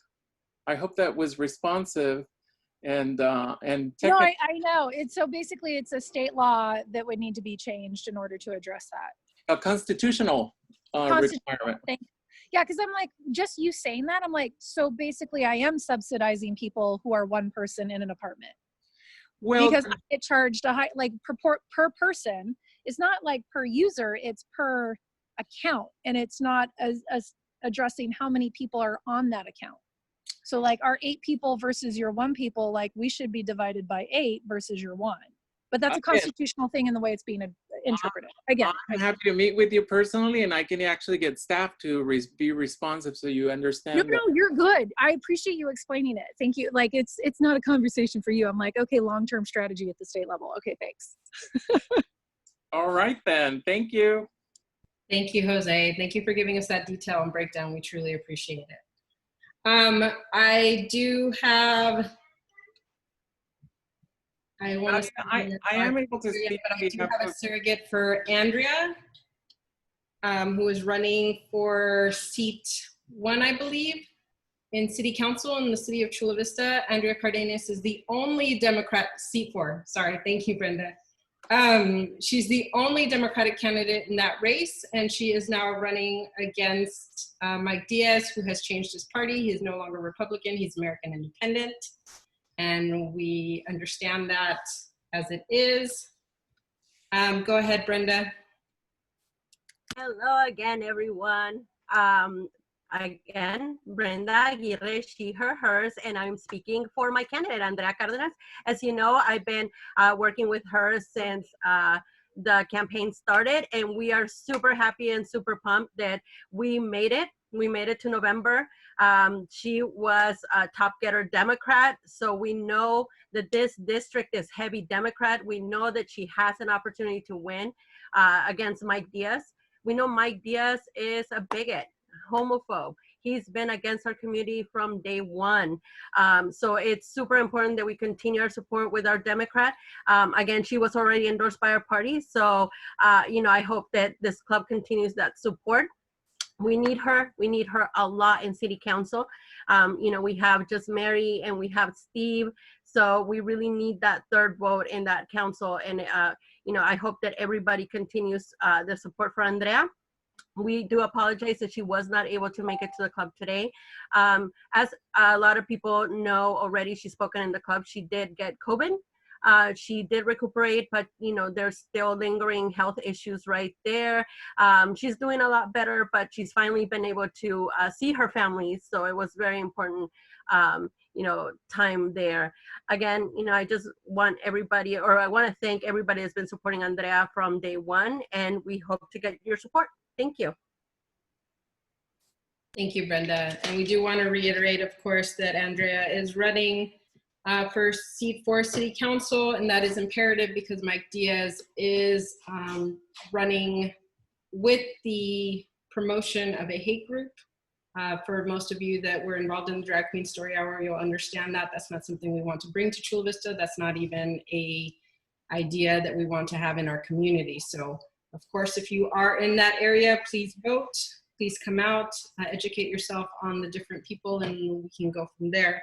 I do want to thank Tiffany Gonzalez, running for the Spring Valley Planning Board, Jose Presidio, running for South Bay Irrigation District Division 3 as a re-elect, Lucia Garte and Armando Farias for seat 2 Chula Vista School District. Good luck on those. Kate Bishop and Lori Humphreys for seat 4. Also good luck. And then, of course, Andrea. We were waiting. Nora, looks like Nora just got here, so we'll go ahead and open the platform up to Nora. She's running for county supervisor. And we did invite both candidates. Unfortunately, again, Ben Weso could not be here. He had prior commitments, but we will allow Nora to go ahead and share her things. And she has been already endorsed by the county. Go ahead, Nora. Hi, Nadia. Thank you. Hi, everyone. Good evening. So how much time do I have? I want to make sure that I want to be respectful for your time. And the format is you just want me to share the platform, right? Yes, go ahead and share your platform. You've got 5 minutes. If you run over, that's okay. We like your voice. Okay. Oh, qué linda. Good afternoon, everyone. Good evening. First and foremost, I wanted to be here earlier. One of the things that I am doing as part of my campaign is making sure that I have these roundtables, discussions around specific issues impacting our communities. And as I'm creating my my platform for 2020, is I really want to have conversations and dialogue with the community. So I've had a roundtable on labor. Today was my roundtable on the environment. We're having one on criminal justice reform and also on business. And so anyway, so my apologies for not being here. I have had the honor and pleasure of being a member of the Estlake Bonita Democratic Club for a while now, and I'm happy to be here with all of you. As Nadia said, I'm really proud to have the endorsement of the San Diego County Democratic Party. It means a lot to me. We worked really hard for that. And, you know, I think for those of you who may or may not remember, I grew up in this community. I was raised in this community, and really I'm running for the San Diego County Board of Supervisors because I want to continue to make a difference in my community. And really, this is not about politics for me. This is really about the future of our community and electing a leader that's going to take bold stance, really so that we can make sure that we are making sure our communities have what they need. And I will say that, you know, COVID has really changed the dynamics of where we're at. We knew that there were public healthcare disparities and healthcare disparities in our communities. When I started this race, that was one of my priorities.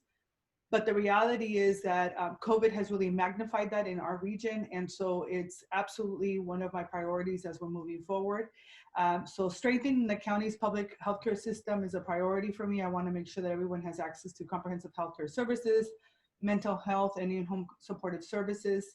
I want to make sure that we are responsible, you know, the county is responsible to enrolling eligible residents to federal assistance programs such as Medi-Cal and healthcare services in the county. And so I want to make sure that we're not leaving millions of dollars behind anymore. And this has nothing to do with the funding in terms of the reserves that we have at the county, but it's also about making sure that eligible residents that have not been enrolled actually have an opportunity to be enrolled. I want to make sure that we actually implement an inclusive outreach strategy and really strengthen the work that we're doing for community health clinics and healthcare providers to ensure that we're meeting the needs of our indigent communities and our communities as a whole, right? We're talking about economic development as a county, and what does this reentry look like? I want to make sure that we're true partners with our business community so that they also have access to PPE, you know, the basic thermometers, all of the things that they need to make sure that they are opening up and that the safety and well-being of our communities are at the forefront. Homelessness and affordable housing is also one of my other priorities. I think many of you know that across California, many of our communities have been displaced or are at risk of being homeless. And so not only do we have to build more housing, but I really believe that everyone has a right to shelter. And so I want to make sure that we as a county do better. And so we have the elements we need to house our homeless population now. But what we really have to do is really strengthen our collaborative work and really streamline access to resources and provide wraparound services for our homeless and unsheltered population. And for me, it's important that we create individual plans for our homeless population and remove some of those barriers so that when someone becomes homeless in the first place, they have access to this. I want to make sure that we are leading in addressing the housing shortage and skyrocketing rental prices. We need to make sure that we're preserving and protecting and producing affordable housing stock for young people, working families, veterans, seniors, and our fixed income homes as well. I think specifically to Bonita and Estlake, I think all of you, you know, you've had a great relationship, but many of you have had a great relationship with Supervisor Cox, and I want to continue to have that relationship with you, right? Making sure that whatever the needs are, that that we're able to maintain Bonita and the community, a rich community that is really continues to feel like a very special place for all of us, and but at the same time making sure that we're protecting those that may be less unfortunate. When it comes to climate and environmental justice, I think many of you who do live in Bonita moved there because of being able to be out and have your horses and be able to be in a place where you are out kind of outside of the everyday challenges that we face in our other cities. But as a county supervisor, I'm going to make sure that we are addressing some of the infrastructure issues that this county has been dealing with for many years, whether it's the millions of gallons of untreated sewage coming across from the border, or really focusing on reducing air pollution impacting a lot of our local income neighborhoods. I want to make sure that we're enforcing regulations to make sure that our seniors and our children are a priority, and that we invest in public transportation that's actually accessible and affordable and reliable for all of us.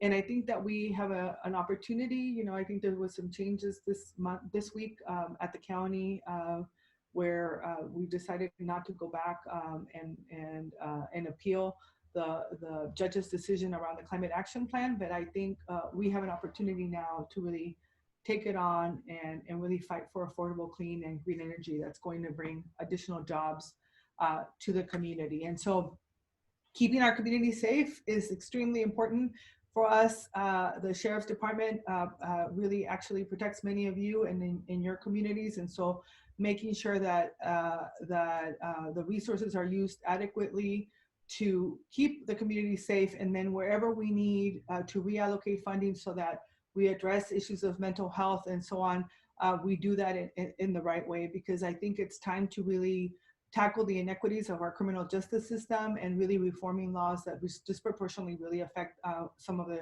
communities and people of color in our region. And so I want to promote restorative justice, transformative justice, to ensure fairness and safety and that we have healthy communities. But I also know how important your connection is to the Sheriff's Department here in the County of San Diego. And I think many of you know, for many years, I've been a community organizer. I've advanced policies to protect reproductive health care and equity in the workplace. And I want to do that at the county as well. I think that we're not going to be able to change the way the county does its work if we don't really look at the work from an equity lens. And so I'm committed to doing that work.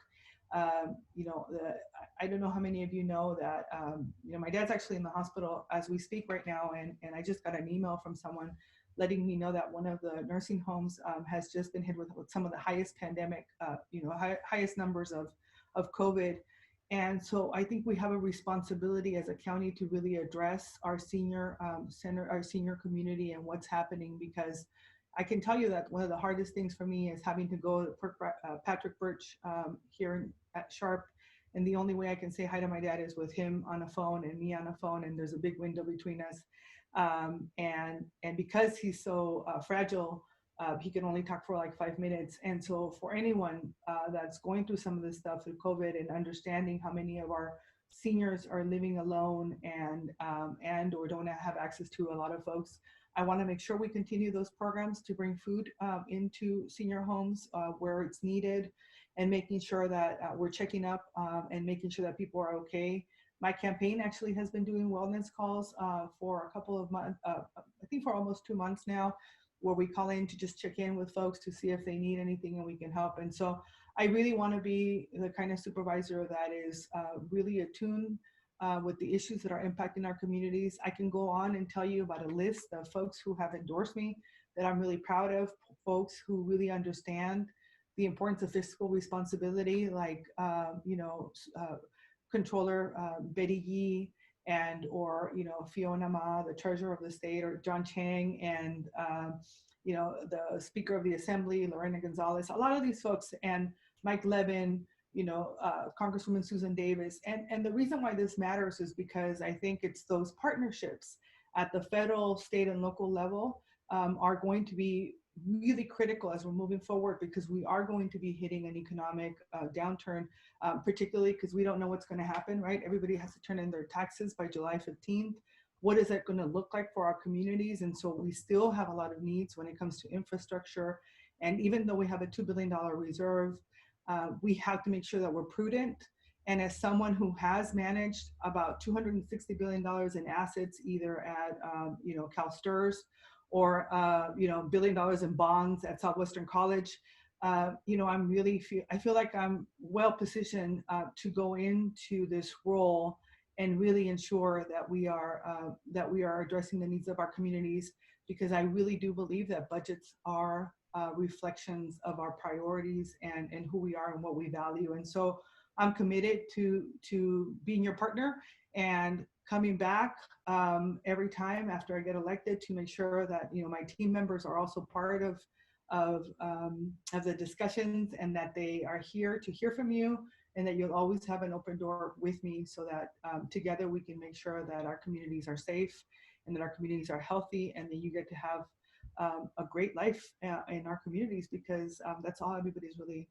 wanting, right? Just to be able to be with their families and just have a good life. And so that's some of the work that I wanted to share with you. I'm open. I don't know if there was a time for Q&A, Nadia, but thank you for the opportunity to be here. And again, I apologize for the delay. It was just I had a commitment that was double booked. But thank you for the opportunity. Thank you, Nora, so much for your empathy and for letting us know. I think most of us realize how important the county supervisor position is now, with Nathan Fletcher stepping up and everything that was done in the county that fell upon his hands, and how we reached out to the most marginalized. Does anybody have any questions? I don't see any questions in the chat or anyone's hand raised for Nora. So it looks like you spoke well enough that you left us all speechless, Nora. So or everybody's tired because it's almost 8:30 at night. Either way, I really appreciate it. What I'll do is I'll put my cell phone on there, and I think I think. Oh, I have a question. Wait. Oh, sorry. I have a question. Come on. There you go. I raised my hand. Oh, sorry. Hi, That's okay. Shane. That's okay. It always takes a minute. It has to travel to outer space, come back, and then pop up on your screen. Hey. So, Shane Parmalee with my elected official hat on, as I am a sitting member of the community advisory group for Sweetwater, because I live in Bonita, unincorporated county. And so repeatedly the topic of homelessness has come up in our community advisory committee. And you know how much it takes for me to be shocked into silence. And the comments that have come out of some of the people's mouths there have been like, oh my God. And then some of the responses from the county staff have equally been, oh my God, when it comes to the issue of homelessness. Because Bonita is located on the Four Corners boundary of San Diego, Chula Vista, and National City, and we have a couple different issues. We have the area by the mall, where there's apparently it's owned by the transit, like the freeway. What is that called? Like Caltrans. It's Caltrans property. So there's an encampment there, and I know somebody who, because he previously was at my house for a while. It's a friend of my ex-husband. He's there or off and on there. And then there's another issue with the people who are living in their motorhomes, because there's no housing in San Diego, in different parts on the eastern side of Bonita, near an area where there is a day park and different things. And basically, and this is the issue that keeps coming up, is those people in their RVs, we need to chase them out. And it's like, there's nowhere for them to go. Like, where do you want them to go? Are we trying to just make people disappear into thin air? There's no housing. And the argument they always come back with, and the county people said this too, and that was the problem. Oh, they don't want housing. These are all people who are choosing to be homeless. They're drug addicts who don't want a place to go. And I'm like, no, they're like, oh, they were offered housing vouchers. I'm like, housing vouchers or hotel vouchers? Oh, hotel vouchers. I'm like, that's like 2 weeks worth, and then that's it. And there's nothing, and they lose everything, and they can't take their dog, and they can't stay with their, so as an elected official myself, but bigger picture, I know homelessness is an issue that you actually give a shit about, and I really appreciate that. How can we move this forward county-wise and locally? because we have the multiple jurisdictions here with different law enforcement agencies and whatnot. That was a really vague question. Sorry. No, it's a great question, and I think it comes down to leadership, right? I think one of the biggest challenges that we face sometimes is that it's really easy to throw around the little sort of, oh, it's not our jurisdiction, it's their jurisdiction. And I consider myself someone who has always done, is the type of leader that's going to bring people together to try to find common ground to be able to address some of these issues. And so I think the first priority is understanding that I, in my core, believe that having access to a home is a human right? That people should be sheltered, that people should be treated with dignity and with respect.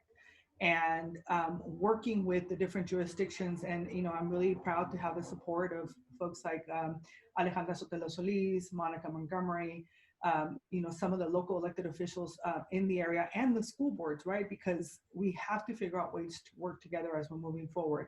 I will tell you that I did the tour of the Alpha Project. I've gone there, and I've also met with some of the folks that are talking about public housing. And I think to think that there is one answer to this, to be able to solve this issue, is to be naive about how we're going to address it. I would say that we have to really sort of look at it from a big picture, right? So folks who have mental health issues, is how do we make sure that we have wraparound services wherever they're at, wherever their housing gets created, so that they actually have those services available, which includes jobs, which includes access to mental health, medicine, and so on and so forth. Because if any of you have ever toured Central Jail in downtown San Diego, you will see firsthand that there are a lot of people there who probably should be in mental health facilities and not necessarily in jail. And they will tell you, right? They will tell you, the sheriffs and the correction officers will tell you, and the psychologists that are there, that what happens is the jail ends up being the place where people are treated, and then they leave, right? Once they get back on track, they leave, and then they come back, within a month or so, because they didn't continue on with their meds. And so these programs that we have now, we have partnerships to be able to go out there when there's a need, but the reality is that we can do better in how we're actually providing the wraparound services to mental health folks. We have to make housing available. Housing is available, but people can't afford it. And also we need to make it a priority. Do most of you remember when in the 90s, the federal government had resources so that people could buy homes, so that, the county actually provided loans for folks? Remember when the MAC project was created and some of these housing units were created, all of this, and I worked for Congressman Filner for about 5 years, right? And so back in the day, I remember us doing the work on the ground to make sure that people had access to these resources that were available, because what people are really looking for are opportunities to buy their homes. I mean, most homes right now in Chula Vista are, at least $500,000, and with the development in the west side of Chula Vista, it's going to take about $1 million, $500,000, 1.5 to even get into a home. So what happens to all those folks that are going to be displaced, or are going to have to come in and clean, but then they have to leave because they have nowhere to live? And so I think we need to look at this from a bigger perspective. We do have housing authorities in each of these cities and working together through economic development, but the county making a priority is absolutely, I think, what we need to do. And again, I would say that there's not one solution for it. I think that we have to work together, because if you think about areas like the unincorporated areas, right? What does that look like? And how to make sure we put a stop to developers who think that, okay, we'll buy this place, we'll do it, and then here we go, we turn it around, make a lot of money for it, and there you go, we have sprawl and people are in danger because of fires and so on and so forth. I think most folks who buy in Estlake or in Bonita, and we used to live in Bonita many years ago on Janelle Way, when before I remember there was like no houses around, right? People bought because of the ability to like be in areas where there was like, you could be outside, there was like not a lot of cars, your horses are walking around. It was a very different environment. And so the more we continue to, side with, developers that are going to come in and are going to just, change that. I think the more we are, changing sort of the fabric of what this community has always been. And so I have done the count around the shelter, and I have been to the area that you're talking about, the Caltrans area, and when we did the homeless count. And I think, South Bay Community Services has been doing an exceptional job in trying to get out there and give people resources that they need. And when I was mentioning the Alpha Project, I said to folks, what is it that folks really need? And sometimes, there really is the continuance, right? So that people actually have consistency, so that they can have access to their medicine and so on and so forth, in addition to the resources to get back into our communities. And so I think that's a really long way of answering your question. I think the other piece of it, having been at Southwestern College now and being a governing board member, is the piece of our veteran community, right? How do we make sure that our veterans who are reintegrating into the communities, they also have the resources that they need? And I'm really proud that I just recently received the Veterans Democratic Club endorsement, and part of the conversation with them is how do we add additional resources in the county to the Veteran Affairs Committee, so that when we're looking at their advisory committee, we're addressing issues of homelessness. And so I think we have to be much more strategic about how we're accumulating our resources and not working in silos in the county as we're addressing these issues in our communities. Thank you so much, Nora. We do have some other things that were put in there, but we do want to be mindful of everyone's time. We do know that it's getting a little bit late. Many of you have families that you have to return to.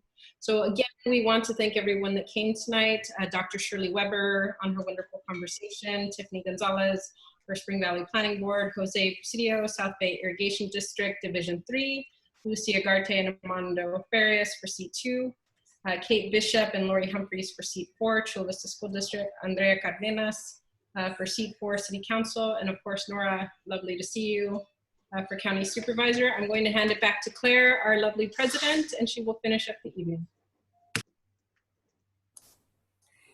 So Nadia, thank you. That was an excellent, excellent job. It's so interesting to when you look at this, the realm of what's going on nationally with politics, and then take it right back down to our local level, which is where it all starts. So it's wonderful to hear from people who are running for offices locally and who are going to be the people that make the decisions that impact us personally in our local lives. And so we thank you very much for attending, and we appreciate all of you coming here to both listen and present. And we hope to see you next month. Bye, everyone. I put my information in the chat if anybody needs to get a hold of me, okay? Have a wonderful evening.